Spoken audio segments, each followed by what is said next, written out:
When I decided to start my coaching business, I already had success in entrepreneurship and thought it was going to be so easy. All I was going to need to do was follow some coaching, how to find clients. It was going to be easy and it was going to take off. And then it didn't. And it was a lot harder and it took so much more effort than I thought it would. So if you are someone listening who thought it was going to be easy when you started your business and you're finding yourself in moments of struggle, whether you are newer or you've been in this for a while and you are starting to feel some of the hardships that are happening in our current economy, or things are shifting and you're not sure why and you don't have the answers, then today's episode is going to be for you. Because when we struggle, it can make us panic and it can feel like you're doing something wrong. And we're here to tell you that you're not. So let's dive in. Hey, you leader, entrepreneur, business owner, solopreneur, whatever you call yourself, we know you're a visionary business builder, wealth seeker looking to combine a passion for doing good with leading consciously. It's time to shift from a traditional focus of pure wealth accumulation to one that integrates well-being and fulfillment. You're here for a purpose, and it's time to shine your light. So here we go.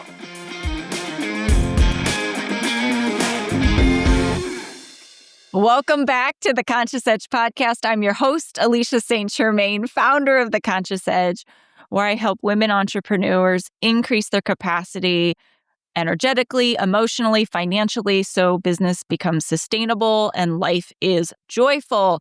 I am joined by my regular co-host, Jonathan Duggar. Jonathan, I'm so happy you're here. I'm happy to be here.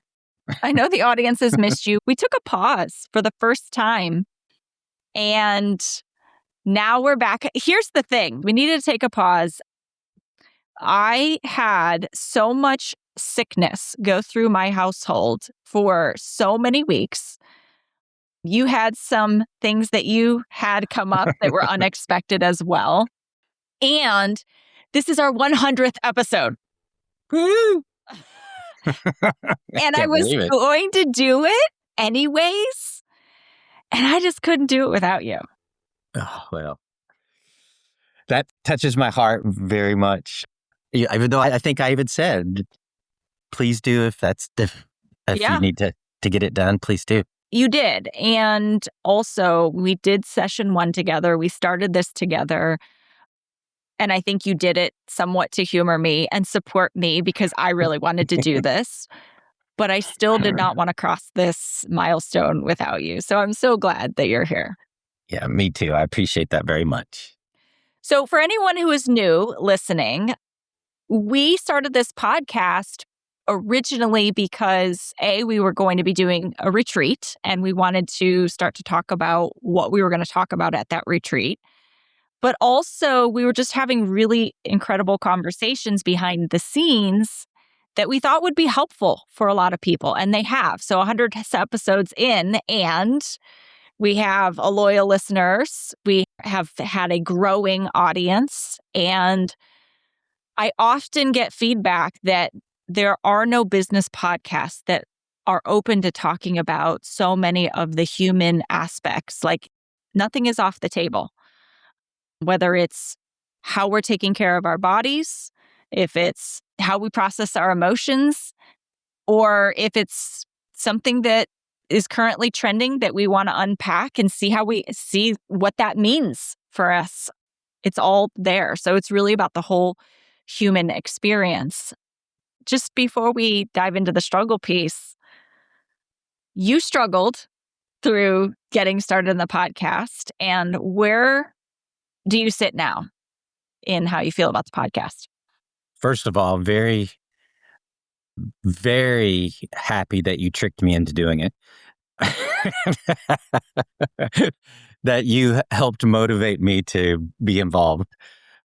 And I would definitely say that my anxiety level of all of the possibilities of failure, of things going awry, of the unexpected, all those things that I had that were these sort of artificial realities that I had built, they're mostly gone. And the ease of having these types of conversations, even knowing that they're being recorded and going to be out there forever potentially, Yeah. that part, for whatever reason, was always a level of discomfort for me. And that has gotten so much better. And then just the impact, the unexpected impact that you honestly didn't know exactly where things would go, but you always had this vision that this would be helpful, this will be useful, this is something that's going to be fun. You tell me these things, and on some level, they didn't land. I didn't believe them. And it was because of my own anxiety combating against that. But I've seen it, I've heard it, I've had people reach out and talk about it. I've had total strangers send me messages about things and ask me questions. And I don't think that would have happened any other way. And so I'm very grateful for the encouragement to get started and the motivation that you've helped instill to keep doing it, to keep at it. So Awesome. thank you. Awesome. So if you're new here, make sure you hit follow or subscribe from wherever you are listening. We put these podcasts out every single Tuesday. We did have coming off of a short pause, but we love doing this and we love being able to unpack some things that maybe we wouldn't happen in other ways. So, okay, so I want to talk about struggle because I am noticing a trend in the people that I am coaching. And that is this idea that if something does not work out the way I planned, if it is harder than I thought it was going to be, if I perceive myself as struggling, then I'm bad, I'm doing it wrong, I am failing. And I find that it is so packed into a big assumption. So if you don't know what a big assumption is, it is something that you made up, a thought that your brain made up about how the world works, how you operate in it, and it's designed to keep you safe. So these ideas that if I'm failing, if I feel uncomfortable feelings, that must mean I'm not good, or like it's never going to get there, or I'm doing it wrong. That's the thing. Like if I feel uncomfortable, I'm doing it wrong. Yeah, there's something wrong. There's something that isn't doing the right way. And it's a thought error. It causes you to self-protect. And I'm seeing very deep spirals. People are getting stuck in this way of thinking, and it is slowing them down. It's holding them back. It's making them operate and make decisions from scarcity. And it's very concerning because I think what I want to do is I want to break down the fallacy today, because this idea that you're not supposed to feel bad ever is really damaging. And we did an episode on sitting with anger and not having to react to it, because there's all these uncomfortable emotions that somewhere along the way we're not allowed to have anymore. So where do you think is the best place to start this conversation? I was trying to dig into this a little bit in the past few days because I've also had some similar conversations recently with clients and with just random people, family members.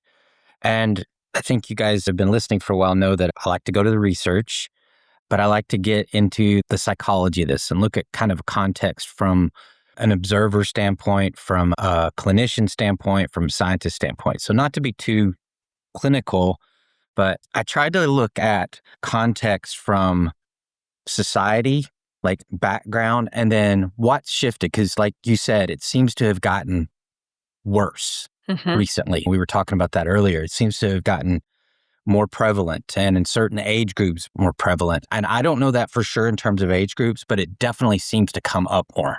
Yeah. So I have a couple of things, and these are opinions. This is not necessarily based on, there is actually some good research. And if we have the time in this, I can get into a little of that. But I have some thoughts on, from a kind of a cultural standpoint, where some of this may be coming from. You think that It's a good Yeah, springboard into. it's our podcast. You get to have thoughts. And it's the 100th episode. Yeah. Like, say the thing. Who'd have thought? Say the Okay. thing. Okay, I'm going to say the things.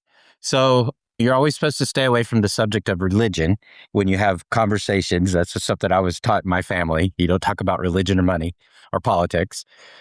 Those are favorite subjects these days, it seems like, though. But I do want to talk a little bit about Protestant, from a societal level, Protestant religions, the various permutations that presents itself in.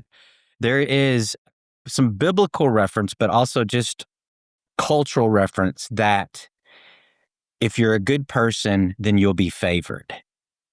So if bad things happen to you, then you must be a bad person. Now, it's not that specific. It's not that generalized, but there's some of that way of thinking. You know the saying, bad things happen to good people? We had to create that to counter the concept that if something happened to you or something didn't go right for you, then you must be a bad person. You must be doing something wrong. So there's kind of the grand umbrella that can be over everything. And then we have this whole pop psychology, and I hesitate to even use psychology in there, but it's a watering down, or actually a wrong direction of a whole segment of psychology called positive psychology. And we've talked about this in some previous episodes. But positive psychology does not say things don't go wrong at all. In fact, it's just the opposite. It says things are going to go wrong. And there are some skills you can develop and some tools you can use in order to be able to quickly reframe and stay effective when things go wrong. But what pop psychology, and I'm using air quotes, says is that we should always be positive. And that's how we make things move forward, because we always stay in this happy place of, oh, there's nothing wrong with the world. There's nothing wrong with my business. There's nothing wrong with my personal life. Well, that's denial and delusion, which can be develop into true clinically diagnosable disorders. And then the other thing that has happened in our lifetimes that I think is part of that shift that we're seeing in certain age groups, there's a lot of good things about social media. There's also a lot of things that could be construed negatively. And one of those things is this very easy comparison of the have and have nots, or the do and do nots. So when you're constantly on TikTok seeing some influencer that's traveling the world and making money just by taking pictures and shooting video, I have heard some people in my own family say, I must be doing something wrong. If I can't be doing that and making money and wearing those clothes and going to those places, I must be doing something wrong. So there's this context of your internal, inside you feel like a mess. Inside you feel like a basket case. But external, I've got to be perfect. My life has to look perfect. And we had that from TV growing up and maybe magazines. So it's always been there societally at some level. It is so much more pronounced now because of social media, because of the ease of access to that pretty picture, that pretty example. Well, and social media has kind of lent itself to, this is the ordinary person's life, right? So because everybody has access to it, then it used to be when you saw those things, it was celebrity based. It was a certain person. It was famous people. It was people who were, now it's like every man. Yeah. And so it can lead you to think that I'm supposed to have that life too. I was also wondering as well, there is a lot of, in the parenting side of things, like we don't want our children to suffer. Speaking as the parent, like seeing your kids suffer, it is so painful.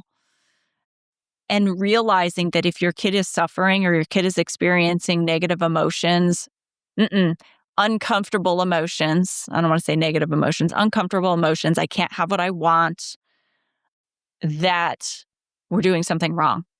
Yeah. And we're not. You can't control what someone else is feeling. And so if a child is having a reaction to not being able to have something, do something, go somewhere, the guilt that sometimes I think parents have tried to alleviate, and this has been like a slow burn over many generations, and there are studies that do support this shift. where we are looking to alleviate those uncomfortable emotions. I see it sometimes with food, like quick give a snack to keep them quiet because we're worried about being judged in the airport for a Mm-hmm. child that's loud. Because we feed it to quiet. We put a tablet in front of it to quiet. Handed a device, yeah. Right? Like because of the anxiety, the fear that parents have of being judged. And I have so much empathy for that because I've been in the shoes. I've been in that moment where my kid is melting down and I am sweating because like I can feel the eyes on me. Mm-hmm.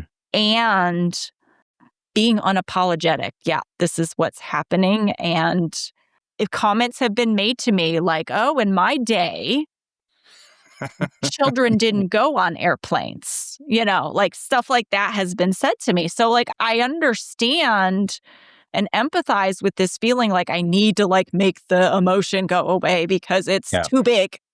Yeah. We got to change the situation, change the circumstance. So the perception of bad things changes as well, Yeah. So it's societal. I think that every parent is doing the very best that they can. So please don't hear me and think I'm judging. Like, I think you are doing the very best that you can. And I know what it feels like to be uncomfortable. And I'm also seeing the repercussions of us making kids comfortable. Yeah, exactly. But we have another societal thing, and this is even more global than outside of just the US. I've seen this other places, but definitely leaps and bounds more exaggerated when in areas in countries that are supposed to be more progressed. There is a societal level of instilling comfort by removing suffering, by removing challenge, by removing hardship. So that's where the comfort comes from. So it's like, instead of changing the conversation of how do we balance the scales? How do we develop skills to understand what I've learned from this and where to go next? It's let's just make it go away, or let's just pretend it doesn't exist. Uh-huh. It's kind of sort of the medical model of treating the symptoms and not the source.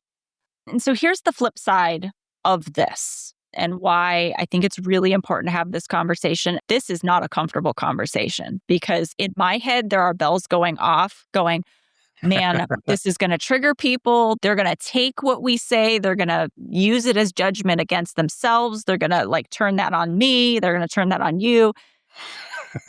I can't help that. If that's what happens, that's what happens. But here's the flip side of what I see as a coach, what I'm sure you see as coaching and the psychologist. There is a huge erosion of people's worthiness.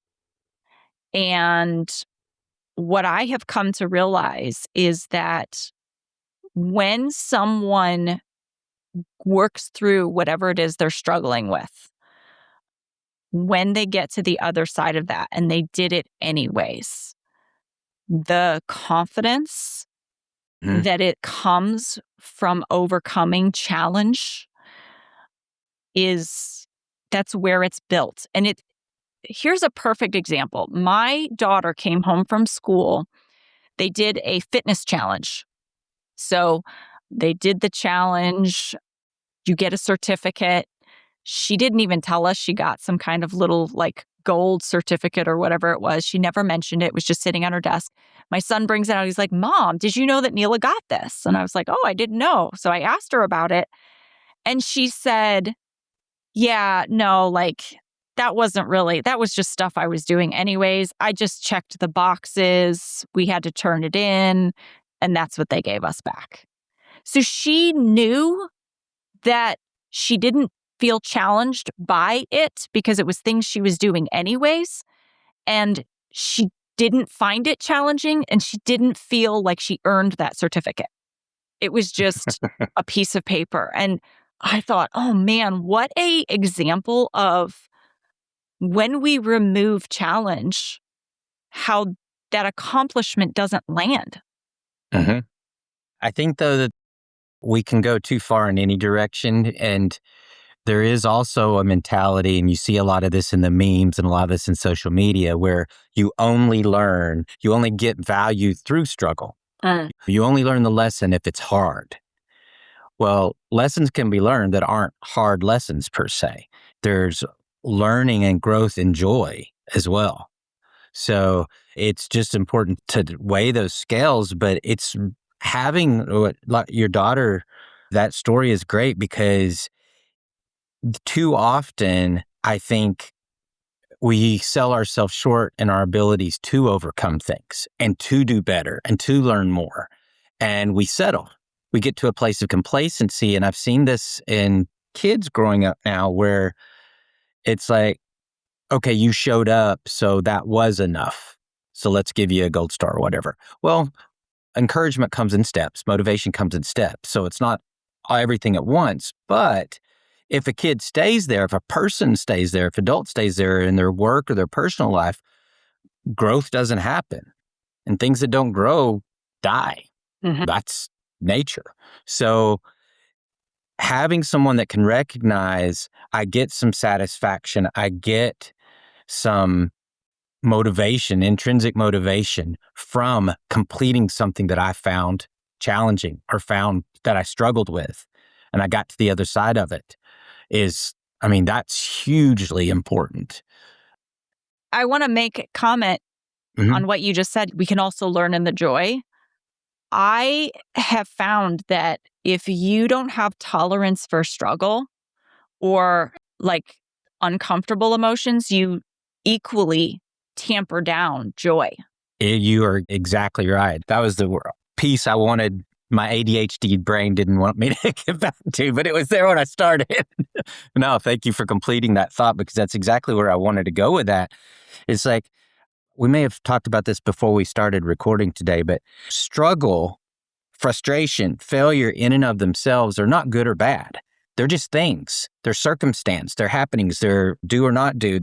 It's what we attribute to them and what society attributes to them that makes them a good thing, bad thing, whatever it is. So this whole being able to recognize the power and the learning and the possibility of any circumstance, of any emotional set is just hugely powerful. I track back to mindfulness all the time. If you've listened to many of these episodes, you hear me bring it up a lot, but it really is true. When you can get to that place and step out of judgment and sit in curiosity and look at it from a place of what's really going on? Where's this coming from? Ask helpful and useful questions. It removes the power that somebody else has laid on top of us. Society, our upbringing, our religion, whatever it is laid on top of us that creates false narratives within our heads. So this whole getting beyond the power that perceived failure or struggle has over us is just, it's so far reaching. I mean, we could do 10 episodes on this subject easy. We really could. It's really interesting because I do want to, for a second, track back to the worthy conversation. One of the ways to feel like you have earned whatever it is, I think that's a piece. Like people want to feel like they've earned something. Mm-hmm. And that it makes it meaningful. And to feel that way, then you do worthy things. You do things that are meaningful. You make choices with your life that show that you matter. You do the hard things because they're worth doing. Yeah. And that is that place where the only thing I can liken it to is, and I've said this before, there is a reason that there are so many movies based on the hero's journey. Like there's not, the best movies are not like, oh, the hero goes out, they skip through the field, they find their way to exactly where they were headed, and everything went smoothly. There was no adversity and everything was perfect. We don't relate to that. Yeah. That feels fake. Yeah. Right? Because it's not part of the human experience to struggle. But a core tenet of Buddhism is that we all struggle, we all suffer. And instead of that being a point of division, that's something that should bring us all together because it's a shared experience across cultures, across languages, across ages, across educational level. It's a core part of the human experience. And it can be where we can see ourselves in other people if we slow down enough to look and see. There's so much of the haves and the have-nots. Well, the comparison that this person has this, so I should have that. And if I don't, then I'm not good enough, or then life is not fair, or I didn't have the right circumstances, or that person is lucky, right? You could just hear all the judgment loaded in all of that.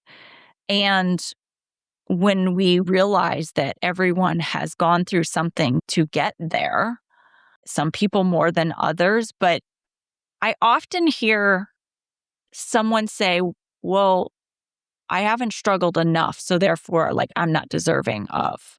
Mm-hmm. And I remember I haven't paid my dues. haven't paid my dues, or, oh, it was easy, I was lucky, whatever. Yeah. And one of the things that a coach of mine, when I was actually first getting certified in ITC, my ITC coach, I said something about, like, something hurt me deeply and I was processing something. And I said, yeah, but I'm so lucky. Like, I've been so blessed. I have no reason to feel this way. And he was like, just because it's not the same as someone else doesn't mean the emotion doesn't feel the same for you. Like, the hurt is the hurt is the hurt. And the different things that we experience don't make the way that our body experiences it different. It's the context of your capacity. It's what your world is like. And so the worst thing for you in the context may be peanuts to someone else who's experienced so much more, but because that's the only experience you've had, it feels really intense. And so we don't have to discredit ourselves, I think, is what I'm trying to say. Yeah. And that's just now thinking about this, this really tracks back to our retreat that we did on redefining success. Yeah. Because when we are externalizing our comparison of what success should be, and we're trying to say that this gold standard looks like, I don't know, some billionaire or something, whatever it is, some person on TikTok, whatever it is, then that's where we start getting really fouled up, because we have to come up with our own values, our own value point of references, and build our success standards around those values. And if you don't, you're out of alignment. You're in this constant state of dissonance. And that's where all these false realities, all these tamped down emotions, all these things that we're talking about that become problematic, that's where those really come from, because you're in dissonance. You're in constant conflict with what's going on inside and what you're trying to present externally. So I'm really curious, because there are people who really stay stuck in this not good enough, I'm failing. And there's a reason to stay stuck. Yeah. Do you have any thoughts on this commitment that people keep to that? Like, I will say, yeah, but look at all the learning. Look at, you wouldn't be the same person today. What would you do differently next time? You don't have to be afraid because you're smarter. I could say all of those things. We can look through all of those things, and they will keep coming back to that same loop. What does that serve? I think you have to start with somebody, especially somebody that's that stuck, that they're not even acknowledging. They have multiple people telling them very similar things and trying to be helpful, and it's just bouncing off their foreheads. You have to get back to an even more basic level of helping kind of rewire their brains and their bodies to a place of insight where they can feel and acknowledge, okay, oh man, my stomach stays upset a lot of the times. Why do I have trouble with that? I'm not sleeping like I used to. What's going on? I'm gaining weight. I'm losing weight. Go back to the physical manifestations. Go back to the neurological manifestations and start asking some curious questions, not judgmental questions, but curious questions. And try and get a person to at least a place where, or yourself, if you're working on this internally, to a place where you acknowledge that there's a lot of energy being expended, keeping up this false reality, this narrative, whatever you say. And then change the question. If you're really goal-driven, if you're really accomplishment-driven, ask the question, if I applied this energy into something else, what would it do for me? That's not judgment loaded. That's not putting in a place of failure. It's a curiosity question. What could I do with this? And maybe that's a jumping off point to start changing that internal narrative, because it becomes hardwired and it happens quicker than you think. Mm-hmm. And then it happens in a way too, where often we're completely unaware that it has happened. We just know that we're unsatisfied. We just know that we wake up feeling worthless and useless. We doom scroll for hours because what else are we going to do? It's like we're going to suck at that anyway. It's that kind of messaging that gets trapped into that cycle you're talking about, locked in.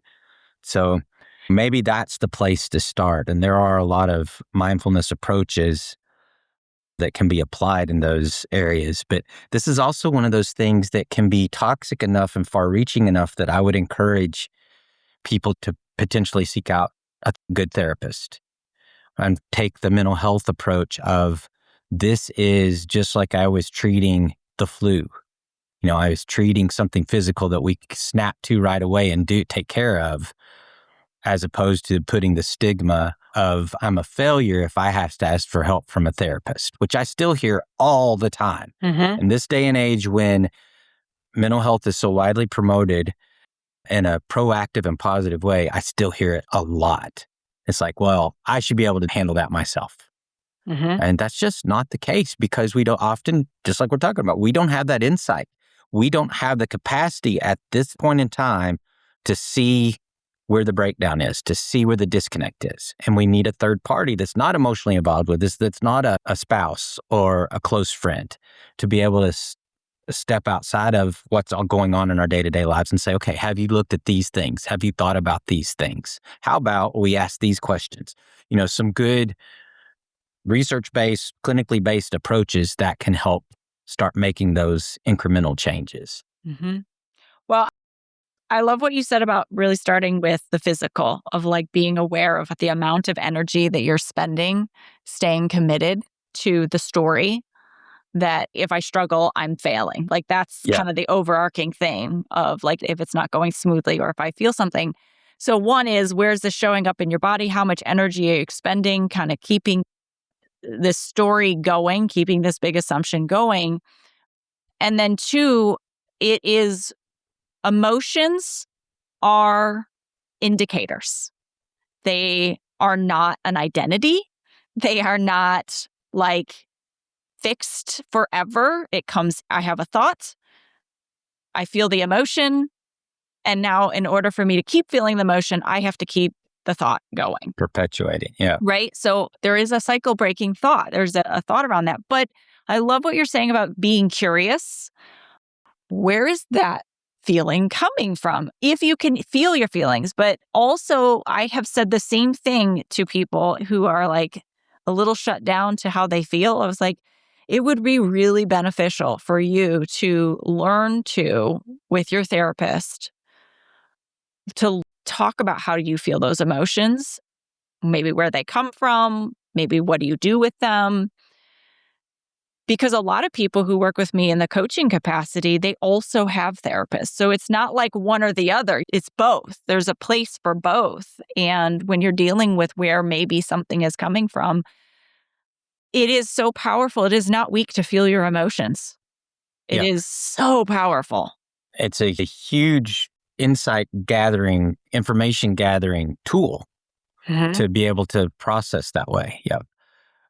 It just occurred to me as you were saying that too, a part that I would like to make sure I highlight before we wrap up is a big part of one component of mindfulness is this idea of being mindfully self-compassionate. Because this whole cycle of things that we're talking about right now is a lack often of self-insight and self-compassion.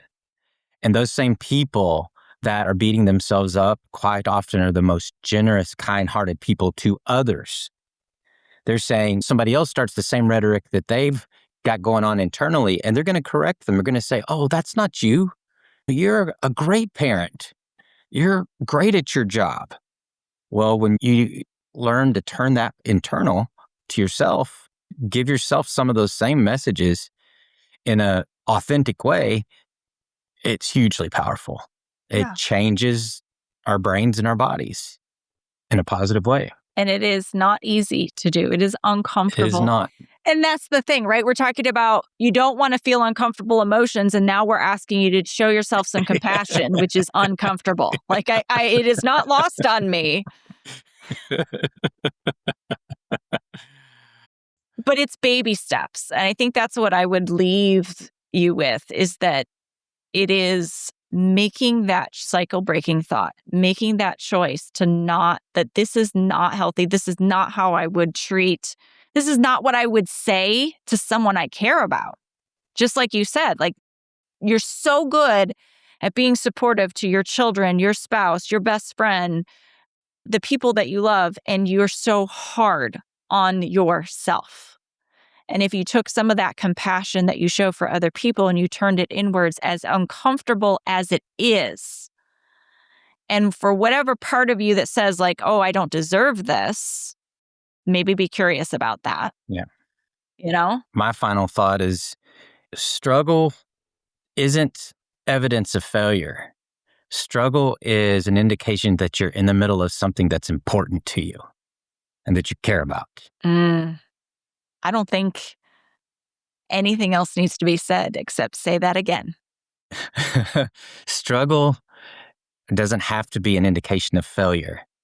Struggle simply means that you're in the middle of something that you care about, that matters to you. So, with all of that being said, I'm sending you so much love. Be well, everybody. Thanks for listening to the Conscious Edge podcast. Make sure you subscribe and take a moment to be kind and share this episode with someone you care about. Leave a review to help us bring more compassionate leaders building businesses and creating wealth to the table. And for show notes, head over to consciousedge.com/podcast. This podcast and the linked materials are presented solely for general information, educational, and entertainment purposes and should not be taken as personal or medical advice or any kind of mental health treatment.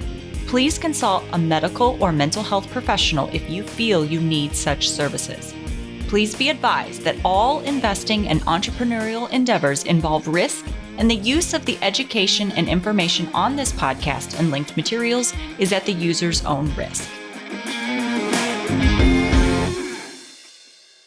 This podcast is part of the Sound Advice FM network. Sound Advice FM, women's voices amplified.